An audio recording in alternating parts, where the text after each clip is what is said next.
The night had been unusually quiet, the kind of quiet that makes the world feel paused, like the universe is holding its breath. But that was exactly when the sound came, a low groan drifting through the darkness behind the old bus stop at the edge of town. Emily Carter, a thin, tired 19-year-old girl who had already lived through more hardship than most people twice her age, felt her heart jolt as she stepped closer. She had only come out because she couldn't sleep, too many bills, too many worries, too many dreams slipping further away every day.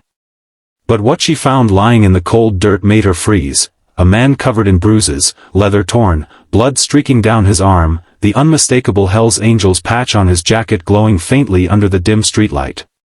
She knew that getting involved could change her life in ways she wasn't ready for, but she also knew she couldn't just walk away.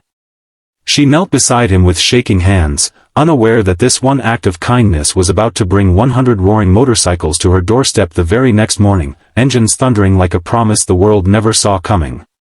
And before we go any further, if you believe in kindness, second chances, and the power of doing the right thing even when no one's watching, make sure to like, comment, share, and subscribe, and tell us in the comments where you're watching from. Emily dragged the wounded man, later identified as Jackson Reed, into her small, crumbling house on the outskirts of Willow Creek, a place where poverty had settled like dust no one bothered to clean anymore. The living room smelled faintly of old paper and candle wax because she couldn't afford electricity every week. Her mother had passed away 2 years before, and her father had disappeared long before that, leaving Emily to survive on part-time diner shifts and whatever odd jobs she could find. She laid Jackson carefully on her worn-out couch, her heart pounding as she cleaned his wounds with the last of her medical supplies, items she usually saved in case she ever got sick and couldn't afford a doctor. With every wince he made, every groan of pain, she felt something deep in her chest, fear, compassion, and a strange sense that she was meant to be there in that moment. As the night stretched on, Emily learned bits and pieces from the fragments of Jackson's half-conscious mumbling. He had been attacked by a group of men on a deserted road after leaving a bar outside town, a rivalry gone wrong that left him beaten and wandering until he collapsed near the bus stop. Emily had seen Hell's Angels only once in her life, rumbling through town like storm clouds on wheels, but she never imagined she'd be nursing one in her living room. She spent hours tending to him, changing makeshift bandages, offering water, keeping him awake despite exhaustion threatening to pull her into sleep. Her hands trembled from fatigue, yet she kept whispering to him that he was safe, that she wouldn't let him die. She didn't know where the strength came from, maybe it was from years of surviving alone, or maybe from knowing exactly what it felt like to be hurt, abandoned, and unseen. By dawn, Jackson was stable enough to stand, though barely. Emily helped him outside into the pale morning light, expecting him to leave without a word. Men like him didn't owe anything to girls like her. But before he left, he turned back and looked at her with an expression that startled her, not intimidation, not indifference, but something painfully earnest. He muttered that he wouldn't forget what she did. Emily watched him walk down the road until he disappeared into the horizon, unaware that he had made a promise he intended to keep in the biggest way possible. The sun had barely risen when the quiet morning was shattered by a thunderous roar that rattled Emily's windows. She rushed to the door thinking maybe a plane was crashing nearby, but what she saw froze her in place. A long line of motorcycles, polished chrome catching the sunlight like sparks, stretched down her entire street. 100 Hell's Angels, men with leather vests, tattoos, heavy boots, were lined up in formation in front of her tiny house. Neighbors peeked through blinds. Dogs barked.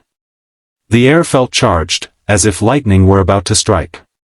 At the front of the line was Jackson, standing with his arms crossed, no longer beaten, but surrounded by his brothers, all staring at Emily with a mix of respect and gratitude that made her throat tighten.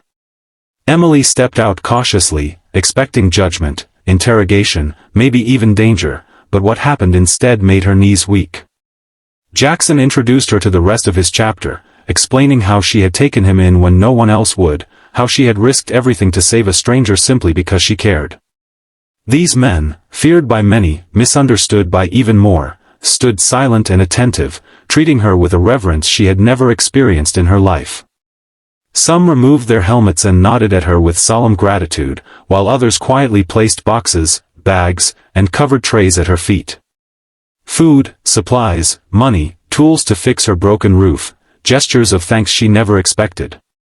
Emily felt overwhelmed, tears burning behind her eyes because for the first time, she wasn't invisible. The weeks that followed transformed the lonely little house into something entirely new.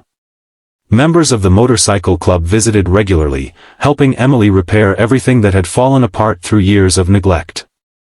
They replaced her broken windows, fixed the electricity, patched the roof, painted the walls, and brought more groceries than she had ever seen in her kitchen. They didn't ask her for anything in return. They didn't expect her to understand their world or their reputation. They simply believed that her kindness deserved to be repaid in ways she never imagined possible.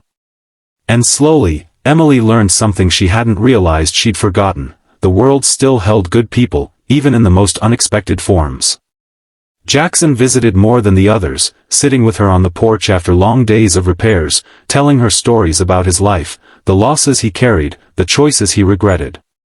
Emily shared her own fears, her loneliness, the weight of trying to survive in a world that didn't make space for girls like her.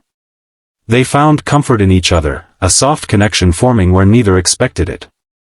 There were no promises, no declarations, just two broken souls finding warmth in a world that had often been cold.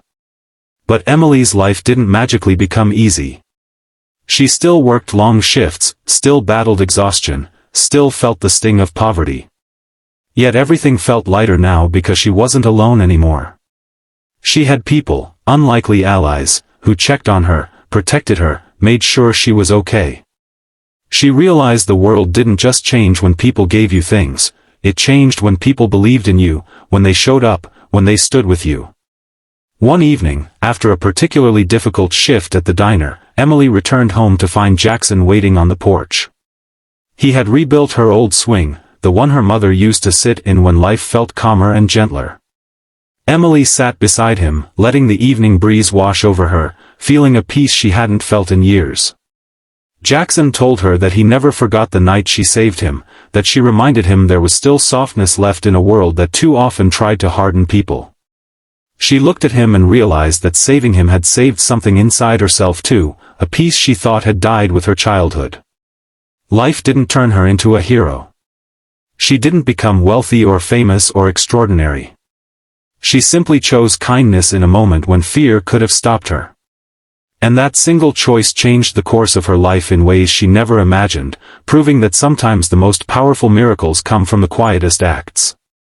If this story touched your heart or made you believe even a little more in the goodness of people, please like the video, share it, subscribe to the channel, and let others feel the emotion too. Please leave a comment sharing your thoughts before the ending of this story, and tell us how this journey made you feel, because your voice matters more than you know. Emily Carter learned that a single act of compassion can ripple outward in extraordinary ways, bringing hope, healing, and unexpected family into a life that once felt hopeless. And as she sat on that porch swing beside Jackson Reed, the man she had once found broken and alone, she realized that sometimes kindness doesn't just change someone else's life, it transforms your own in the most beautiful and unforgettable ways.